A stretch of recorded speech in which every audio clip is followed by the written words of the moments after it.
masyarakat. Yang pertama, Bu Nunung, selama ini pastinya Bu Nunung sudah sangat sering sekali menangani beberapa permasalahan atau kasus-kasus nih. Nah, bagaimana jenengan itu bisa mengidentifikasi kasus-kasus tersebut apakah merupakan dilema etika atau bujukan moral? Terima kasih. Begini, sebelumnya ya, memang tugas dari kepala sekolah itu adalah mengambil suatu keputusan. Itu adalah wewenang atau haknya kepala sekolah. Nah, cuman dalam mengambil sebuah keputusan itu tidak semata-mata harus sepihak.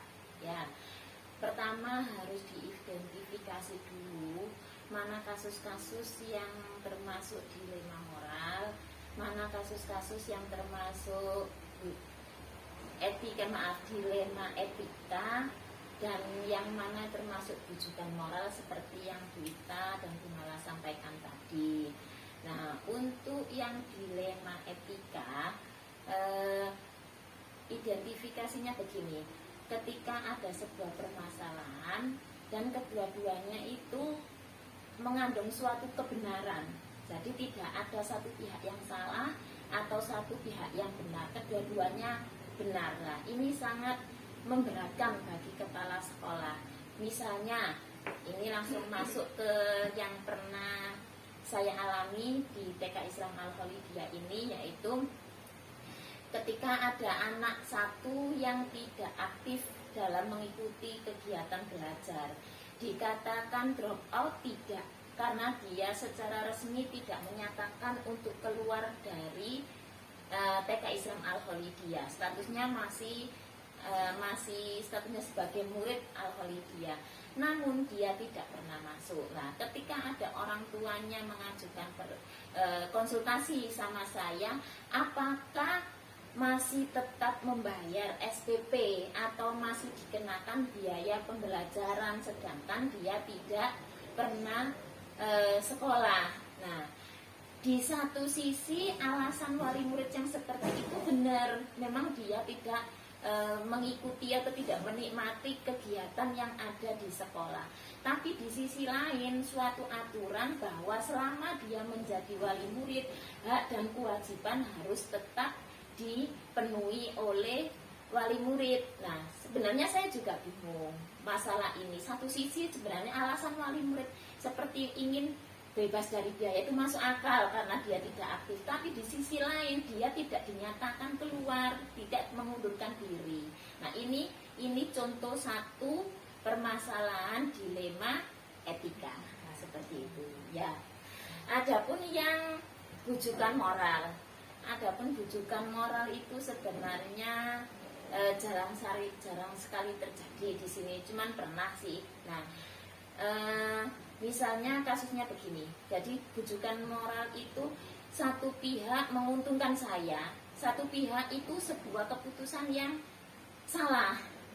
Nah, misalnya segini, ada sebuah CV yang menawarkan media atau alat permainan APE untuk pembelajaran anak. Harganya sangat mahal, tapi ada fee untuk kepala sekolah. Nah, satu sisi menguntungkan saya, tapi di pihak lain itu sebuah keputusan yang salah jika saya ambil. Jadi lebih berat dilema etika kalau menurut saya daripada bujukan moral. Kalau bujukan moral ini insya Allah bisa saya insya Allah bisa mengatasi, agak mudah mengambil sebuah keputusan daripada yang dilema etika tadi. Ya. Jadi yang dilema etika tadi dapat yang sama-sama benar. Iya. Oke. Nah, sekarang bagaimana Bu Nunung dalam menjalankan pengambilan keputusan di sekolah, terutama untuk kasus-kasus di mana ada kepentingan yang sama-sama benar atau sama-sama mengandung nilai kebajikan. Iya. Kalau misalnya masih seperti contoh yang tadi ya, yang tentang ada murid yang tidak aktif tadi, begini, karena saya tidak menjalankan sekolahan ini tidak sendirian. Maksud saya di samping saya ada partner kerja saya seperti guru saya, seperti bendahara, terus seperti ada wali murid. Nah, dalam mengambil keputusan ini tidak semata-mata oh iya kamu gratis saja, nggak usah, atau oh iya kamu tetap bayar meskipun nggak masuk, tidak semata-mata seperti itu. Tentunya saya harus meminta pendapat atau pertimbangan dari guru atau dari bendahara sekolah terkait dengan dana ini ya, khususnya terkait dengan keuangan sekolahan. Jadi pernah saya lakukan itu begini, bagaimana kalau kita ambil jalan tengahnya. Jadi sekiranya kalau dana itu, biaya itu yang bersifat harian, misalnya kayak konsumsi atau snack time, itu kan memang anak real nyata tidak menikmati konsumsi dari sekolahan karena tidak masuk. Hal seperti itu bisa dihapus. Kalau sifatnya seragam atau untuk iuran dana sosial kan itu sifatnya umum. Nah, itu tetap harus dikenakan ke anak tersebut. Jadi ada biaya-biaya yang harus memang bisa dihapus, dan biaya-biaya tetap dikenakan karena ya itu tadi alasan orang tua minta keringanan bebas biaya masuk akal karena tidak pernah menikmati di sekolah. Tapi saya juga harus mempertahankan bahwa dia statusnya masih sekolah, gitu loh, masih statusnya masih di sini. Akhirnya keputusan di tengah-tengah tadi. Jadi intinya ada harus dipilah-pilah gitu ya Bu ya. Tuh. Nah selanjutnya Bu Nunung, langkah-langkah atau prosedur seperti apa yang biasanya dilakukan ini? Dalam mengambil sebuah keputusan, langkah tentunya ada beberapa langkah yang harus saya ambil, seperti sedikit yang saya sampaikan tadi, bahwa tidak semata-mata saya harus memutuskan sendiri. Yang pertama, saya harus tahu dulu alasannya, misalnya kok tentang anak tadi atau hal yang lain, misalnya kasus yang lain, yang masalah yang anak nonaktif tadi mungkin dialihkan ke yang lain, karena di Al-Khalidiyah ini tidak hanya satu masalah yang pernah saya alami, misalnya kayak kebijakan snack time, adanya snack time. Dulu kan anak bebas untuk jajan. Nah, untuk pertimbangan bahwa untuk gizi sehat, menu sehat yang disiapkan di sekolahan ini ada kebijakan untuk snack time kan. Nah, untuk memutuskan deal dan tidaknya snack time ini, langkah-langkah yang pertama, satu, saya harus tahu dulu baik dan buruknya adanya snack time ini. Yang kedua, saya harus merapatkan dengan guru, saya harus merapatkan dengan wali murid. Itu langkah-langkah saya. Semua permasalahan, semua keputusan itu pasti ada efek-efeknya. Cuman harus kita lihat, kita ukur. Kalau baiknya itu lebih banyak, oke, nggak apa-apa, kita ambil. Nah, dengan negatifnya ini harus tetap kita perhatikan supaya tidak menjadi besar. Nah, itu jadi sebagai kepala sekolah harus berani mengambil keputusan, jangan ragu dalam mengambil keputusan. Selanjutnya, hal-hal apa yang selama ini Bu Nunung anggap efektif dalam pengambilan keputusan pada kasus-kasus dilema etika? Iya. Selama menghadapi kasus dilema etika ini, hal yang paling efektif adalah sharing, berkomunikasi dengan pihak lain.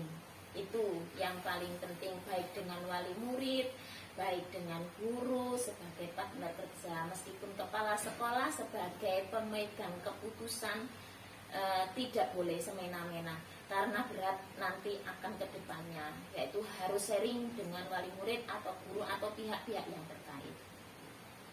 Kalau tadi hal yang paling efektif itu menurut Bu Nunung adalah sharing ya. Nah, selama ini yang merupakan tantangan Bu dalam pengambilan keputusan itu apa saja?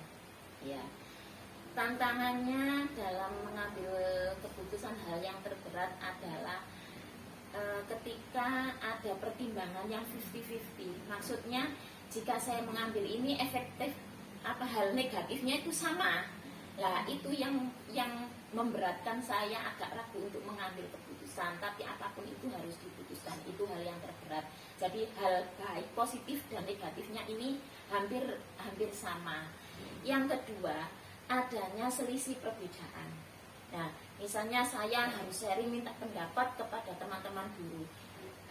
Ternyata ada perbedaan yang cukup memberatkan, yang cukup serius. Itu yang memberatkan saya dalam mengambil keputusan. Adanya perbedaan yang sangat serius tadi.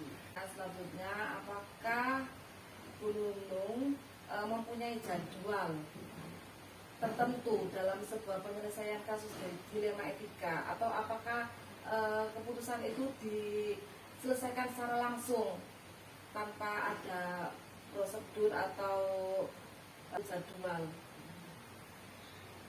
Begini, kalau masalah jadwal penyelesaian masalah atau pengambilan keputusan itu tergantung masalahnya. Selagi permasalahan itu tidak urgent, bolehlah kita jadwalkan pada momen apa. Tapi kalau permasalahan itu sangat urgent sekali, harus diputuskan pada saat itu. Adakah seseorang atau faktor yang selama ini mempermudah atau membantu Bu Nunung dalam menyelesaikannya? Ya, hal itu memang tidak lepas ya. Ada beberapa yang sangat mendukung saya dalam mengambil sebuah keputusan.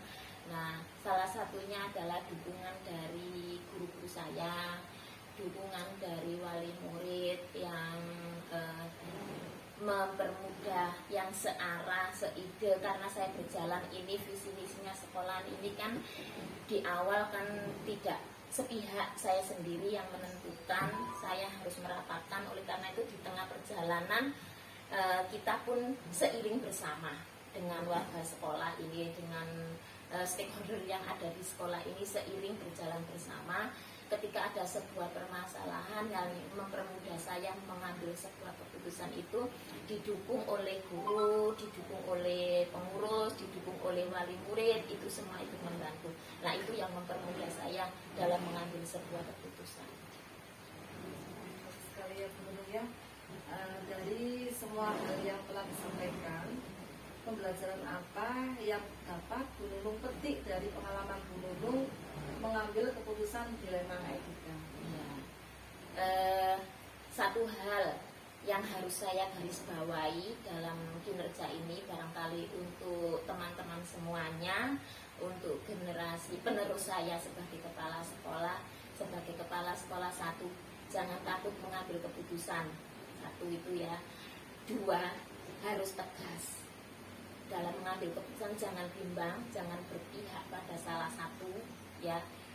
Terus yang terakhir, bijaksana. Itu yang paling penting dalam mengambil sebuah keputusan adalah kebijaksanaan dari kepala sekolah tadi.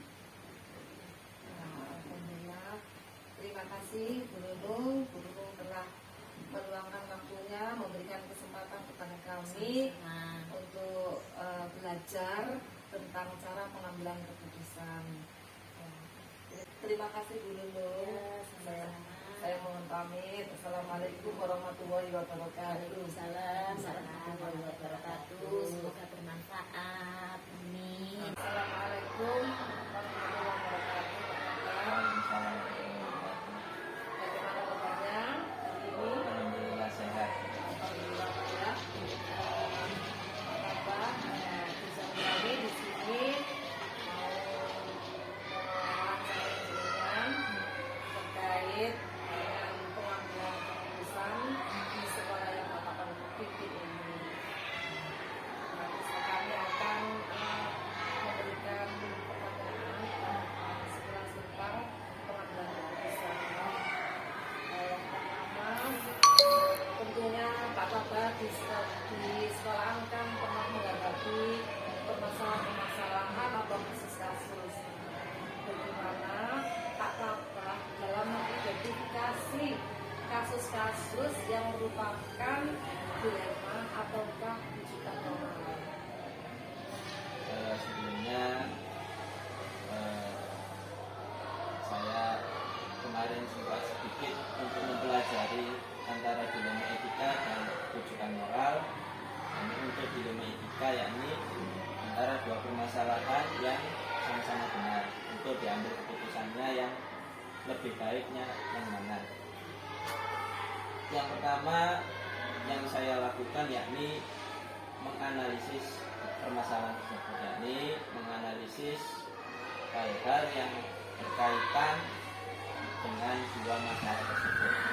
Yang kedua yakni melihat siapa yang terlibat dalam permasalahan tersebut.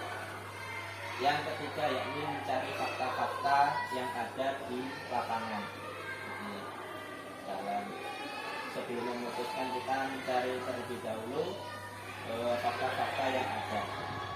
Yang keempat yakni mengukur dengan nilai-nilai lembaga. Jadi sebelum kita memutuskan, kita lihat dulu dengan kacamata nilai yang ada di lembaga. Selanjutnya baru evaluasi atau kita telaah lagi, mulai dari fakta, mulai dari nilai-nilai yang ada dan lain sebagainya, kita jadikan satu, baru terakhirnya baru kita memberikan keputusan atau nilai akhir. Mungkin itu. Itu ya Pak ya. Jadi Pak tadi sudah mengidentifikasi apakah permasalahan itu termasuk dinamika atau bukan. Nah selanjutnya Bapak dalam pengambilan keputusan di sekolah ini ya Bapak ya, bagaimana jenengan itu menjalankan pengambilan keputusannya? Kriteria apa kalau di sekolah itu seperti apa? Untuk pengambilan keputusan di dilema etika, Ya. itu contohnya pernah ada suatu permasalahan yakni di guru. Nah, guru tersebut kebetulan baru memiliki bayi. Jadi dilema permasalahannya itu keterlambatan guru atau ketidakhadiran guru ketika masuk kelas. Nah, itu antara kita menegakkan kedisiplinan karena tidak masuk dan berakibat ke ruang kelas, ataupun kita mentolerir hal tersebut, tetapi hal itu akan mengganggu ruang kelas. Jadi anak-anak tidak mendapatkan pengajaran. Itu salah satu contoh dilema etika. Berarti Pak Bapak teman-teman itu ya malah juga keadilan melawan rasa kasihan. Nah selanjutnya Pak Bapak, langkah-langkah atau prosedur apa yang biasa Pak Bapak lakukan menghadapi guru yang semacam itu? Langkah-langkah yang pertama yakni tentu saja kita analisis kenapa guru tersebut terlambat. Dengan cara kita datangkan terlebih dahulu atau kita telepon kenapa guru tersebut terlambat.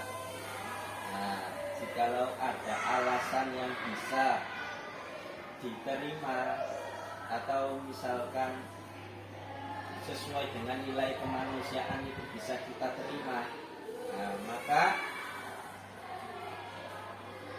anjuran kita untuk guru tersebut yang pertama, jikalau tidak sanggup untuk mengajar selama atau sering terlambat selama 1 minggu, bisa untuk dialihkan sementara sampai guru tersebut mampu untuk masuk atau tepat waktu di kelas. Itu langkah pertama. Langkah kedua, jikalau guru tersebut tidak mampu untuk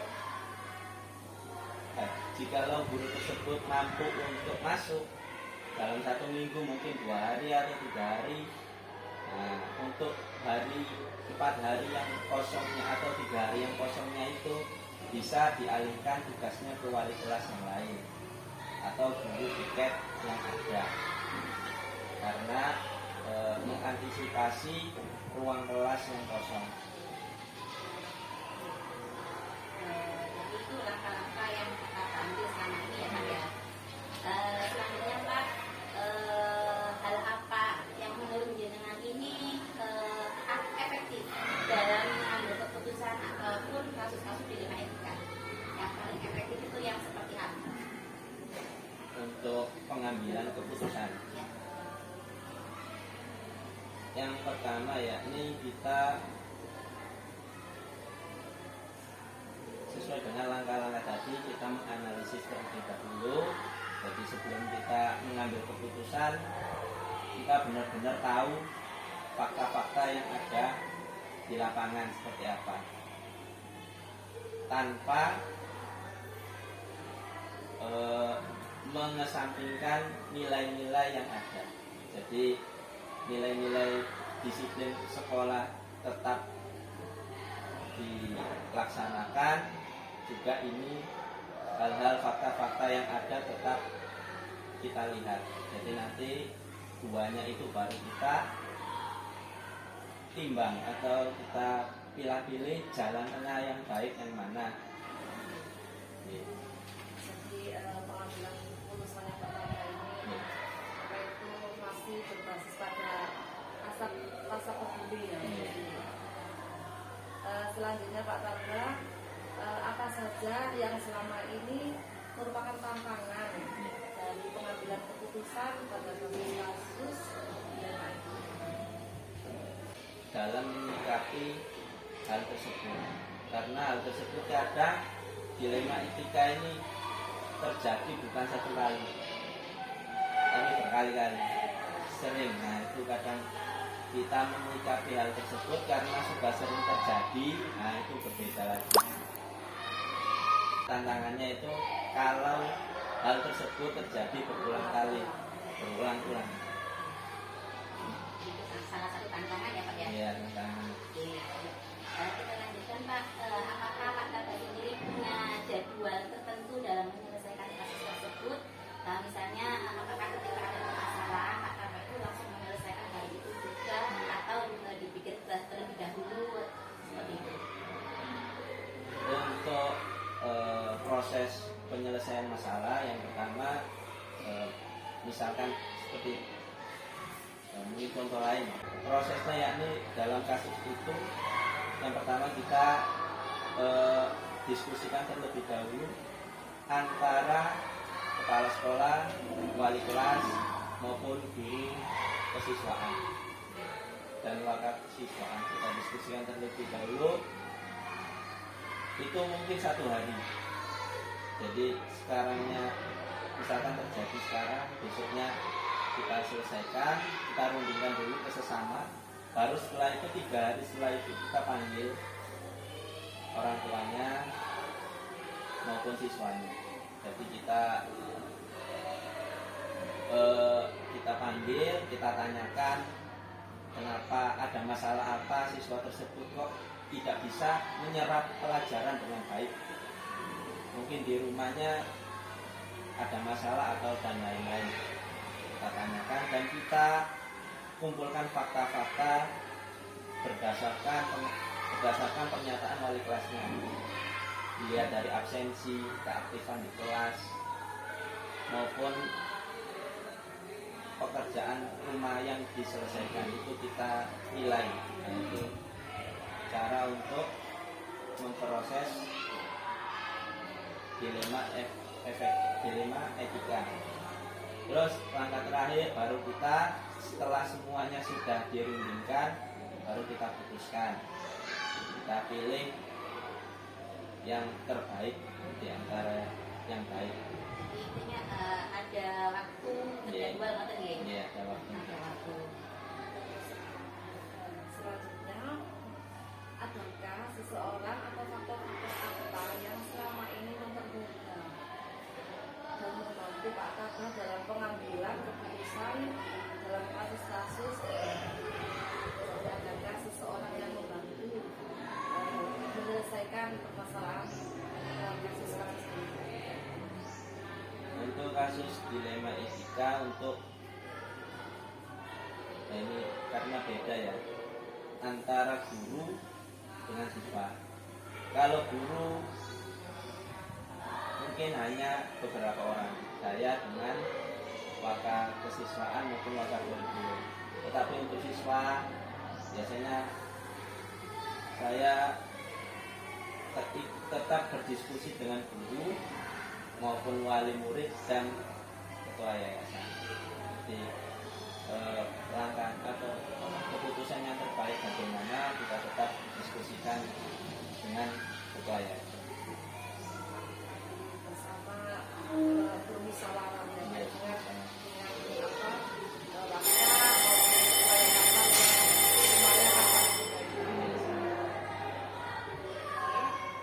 Pertanyaan terakhir Bapak. Dari semua hal yang sudah disampaikan tadi ada beberapa contoh ya tadi. Kira-kira pembelajaran apa Pak yang dapat dipetik dari pengalaman ini dalam pengambilan dilema etika tadi, pengambilan keputusan dilema etika? Pelajaran yang pertama yakni yang bisa dipetik dalam pengambilan keputusan yakni kita harus terbuka. Yang terbuka bukan hanya mungkin dalam satu sudut pandang. Kita mungkin mengambil keputusan dalam satu sudut pandang, mungkin lebih terbuka mendengarkan hal-hal di luar sudut pandang kita. Jadi itu bisa memberikan keputusan yang lebih berimbang. Jadi, dari terbuka tersebut daripada hanya kita melihat satu sudut.